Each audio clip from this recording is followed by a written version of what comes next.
నిజంగా దేవుని వాక్యం ప్రకటించబడితే ఏం జరుగుతుందో మీకు తెలుసా? 3 విషయాలు జరగవచ్చు. మొదటిది రిజాయిస్, రెండవది రిజెక్ట్, మూడవది రిపెంట్.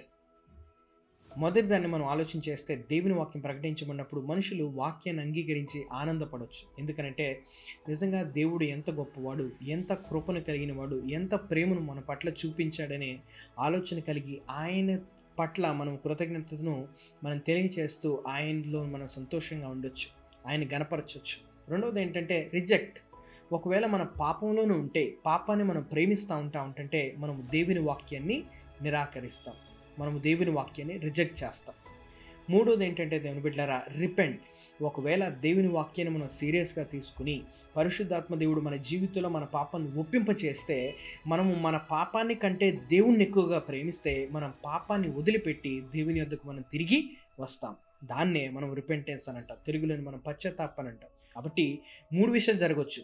ఒకటి, మీరు ఆనందపడవచ్చు, పశ్చాత్తాపడవచ్చు, లేకపోతే వాక్యాన్ని నిరాకరించవచ్చు.